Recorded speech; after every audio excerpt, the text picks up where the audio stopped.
I wanted to show the rest of the world I was proud of that environment and proud of what we had done as a community of international young people at the very forefront of something before the internet had arisen in the general population, before it was available to anyone except the military and a few research establishments. Why was it so interesting to get in there? What was the thrill about it? Well, it's a worldwide connectivity. I mean, the same thing that draws people to the internet now drew people back then.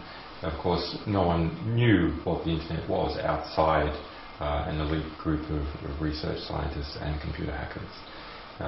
But the feeling of discovery, especially for, say, people in Australia or Germany, which is sort of not part of the Western world, but not part of the English Western world, that feeling of discovery to go out, to explore those strong power structures centered around the military and the academic elite is something that's very enticing for curious young men, and that's what we were.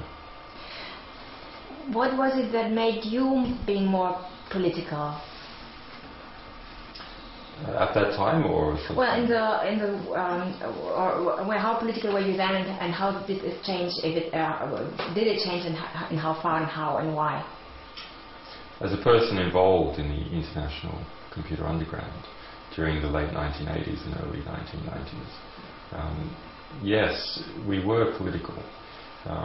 However, I must say that the majority was not driven by politics. The majority of activity was driven by a spirit of adventure and a spirit of curiosity.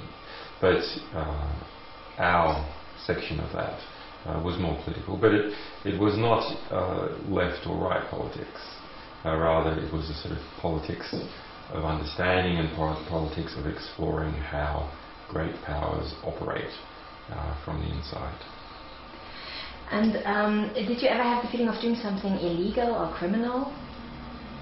Well, it wasn't the feeling. I mean, that's well, this is quite an interesting topic. So, in the beginning, there were some allegations that perhaps this sort of activity could be covered under theft of electricity if you use a government computer system without authority. Of course, the quantum, the amount of electricity, is insignificant.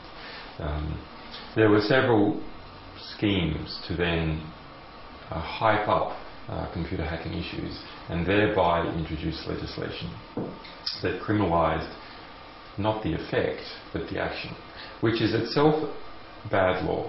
It's very bad law to criminalise an action that has no effect, so there's no victim.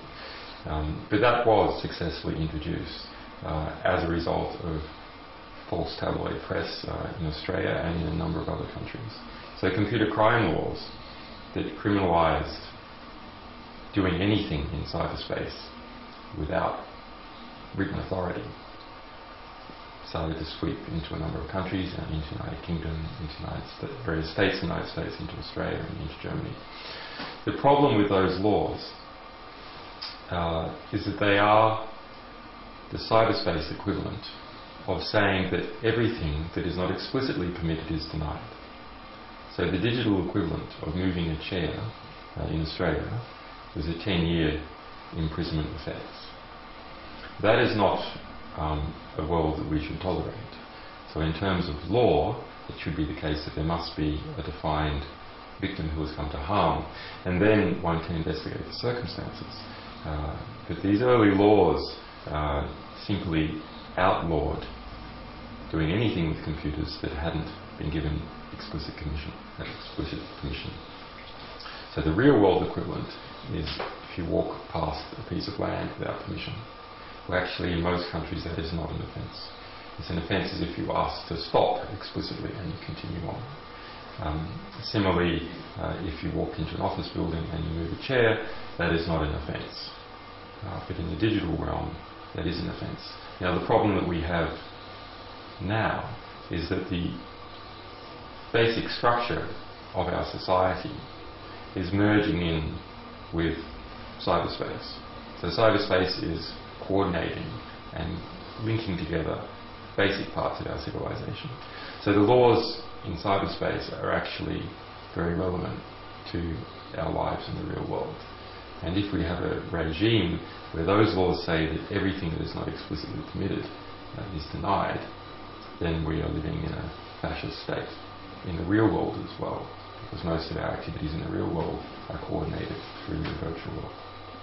You know, my stepson, who's 20, he says that he sees you as somebody who is politicizing his generation. What do you say about that?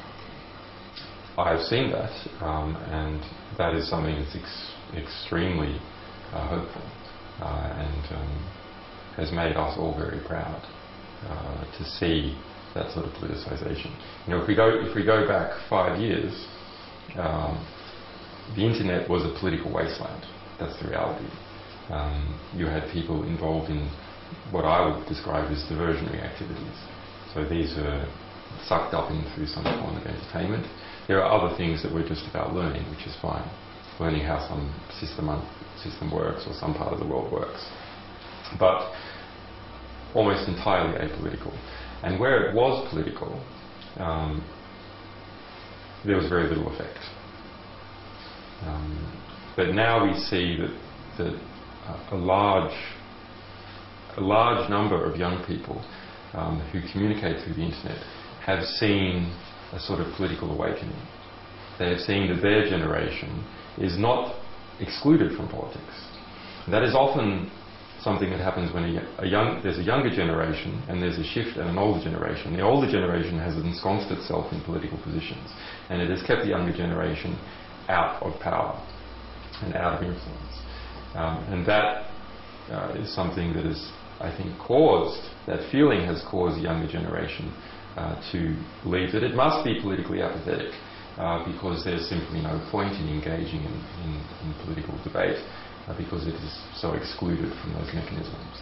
But now it has seen, as a result of our work and as a result of communications through the internet, that in fact there is a mechanism for young people to affect politics.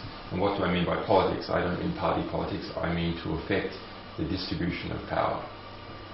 So who can control what in the world and how they do it.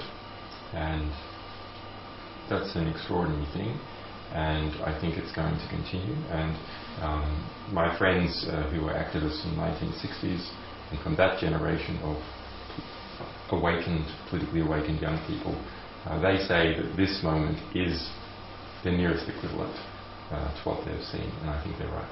Don't institutions have a right for intern communication? What would you say about that? Institutions have no rights at all. That is absolutely not so. Oh, the people in this institution, let me reformulate my question. Don't people in institutions have the right? Well, not according to Microsoft. Microsoft would say that it should be able to spy on all its employees. No, it doesn't work like that. Their governments enforce and give rights to people. We must have a case where privacy is for people. Privacy is for weak. Privacy is for small institutions to protect them against exploitation by powerful groups or groups that are dominating a particular industry or particular market. Powerful organizations such as governments who have, in the case of governments, the ability to deploy force to start wars, etc. Those organizations, because of their danger, must be more transparent, and not just to anyone, but rather to the people as a whole, to those people who do not have power. Otherwise, you engender a situation where those groups that already have a dangerous amount of power are able to accumulate even more of it, and they're able to do so in part by taking the knowledge that they have of the people who do not have power, and therefore using it to predict and manipulate these other groups. So there is a phrase that comes out of Berlin, it's often used, which is transparent government, not transparent people. And I believe that is correct. Of course, there are some people who, by virtue of their proximity to government or to very large and powerful corporations that are themselves embedded with government, who are themselves powerful and therefore have an extra burden of transparency. So in your own view, how did this WikiLeaks social network, public opinion activists contributed to the Jasmine Revolution? What happened? How did it work all together to end up in a positive? So it's an extremely interesting and complex topic. So we can imagine that the Middle East is like wood that has been gradually drying, and a number of things have been leading to this drying of the wood. They include a certain youth demographic. They include the internet communications as a whole, many more communications. They include extra movement of people between these states. They, perhaps most importantly, include the increased use of satellite dishes around that neighbourhood, and they include the editorial decision of Al Jazeera to report protests. Al Jazeera has about 78% satellite market there to actually report and show protests. Now, Al Jazeera is compromised when it comes to reporting protests in Saudi Arabia and Bahrain because of the geopolitical situation with Qatar.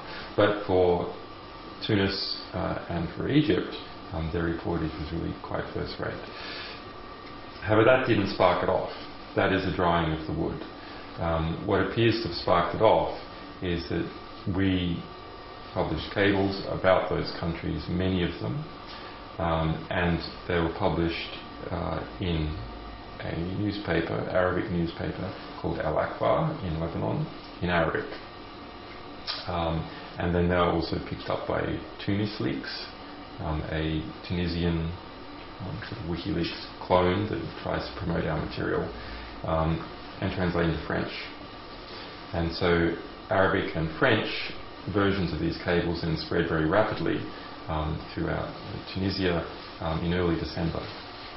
And those cables not only describe the problems with the Ben Ali regime and the corruption and so on, and tigers pacing around the room, but they also describe the geopolitical situation, which was, if there was a conflict between the Ben Ali political regime and the army, that the United States would not necessarily support the Ben Ali political regime. In fact, it probably would support the army. And so that signal then went out to all the activists in Tunisia and the people in the army and the Ben Ali supporters and in the surrounding region, and made them much more confident. Similarly, the Western support for the Ben Ali regime was eaten into as a result of all these cables showing a Western, indeed US view on what the corruption was from the inside. So it became very difficult for France, as an example, to support the Ben Ali regime when you had the US ambassador saying how terrible it was. Similarly, the same thing happened for Egypt. An Egyptian newspaper in December started publishing cables that had come from us, and although it was a little bit constrained and had to really just only concentrate on what was happening in Sinai and couldn't attack Mubarak directly, there were important things coming out. And Suleiman, who was the sort of, remember when the Egyptian regime was starting to fall, you had a situation where Mubarak was politically tainted, and everyone realised they'd have to have a new sort of cover. And the new cover chosen by the US and Israel was, and Mubarak, was Suleiman, the former head of intelligence. Quite a terrible individual. And so we pumped out lots of information about Suleiman. It's not that those individuals, like Suleiman, were not known domestically to be bad news, but rather it was proved internationally that he was bad news, and as a result it became untenable for the State Department to publicly support Suleiman and publicly support Mubarak when their own cables had said how terrible they were. And similarly for supporting Western Europe, so that support was eclipsed away, and this whole region is in a dynamic where these various dictators support each other, and this sort of publishing and the internal protests in Jordan and Yemen and all over the place cause those regimes to turn inwards and direct their attention to their domestic concerns, as opposed to what they normally do, which is propping up favoured dictators. On a more personal note, I know that has been a very tough year for you. How do you cope with the situation? How do you feel? How do you resist the pressure? You're a very cool man, and there's a lot of things happening for you. So how do you deal with the situation? Well, it got a bit hard in August, where we had a public demand by the Pentagon that we destroy everything we've ever published about them, everything that we're yet to publish about them, that we not deal with any US military whistleblowers, or else they would compel us to do so, and they would not reveal the mechanisms of their compulsion. A 40-minute public press conference. At the same time, we had this Swedish case, and there was a period where there was a double arrest warrant out for my arrest, at least published in the tabloid media. And then we had an internal fight by one of our people. So all those together, that was a very hard period.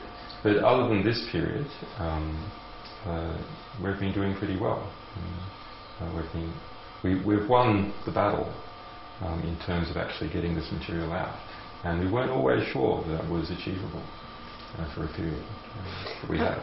I was honestly more interested in how you, Julian Assange, were going through all this. I know that one of the things that your mother told you once you were out of the prison was, Julian, was it worth it? So I guess what would be... Well, I thought about this when I was in prison. Like, have I bitten off more than I can chew? And I thought about it and went, no, it's fine. In fact, felt ever more determined and content about the path that we had chosen. So how you deal with these situations is, well, you just get on with the job. I mean, the work needs to be done, and it fulfills you, and you don't need to worry about the situation. You just need to take care and plan and make sure the strategy is as good as it could possibly be. But I mean, it is dangerous work. Yes, the situation I am in is difficult. Yes, the situation for our other people is also difficult. And we have cases of potential sources like Bradley Manning, whose situation is truly appalling. So that is difficult. On the other hand, look at what we're involved in doing. So that is so satisfying. We only live once, and we are living according to our values, which seem to be achieving something. So that satisfaction is something that easily offsets the troubles we're going through.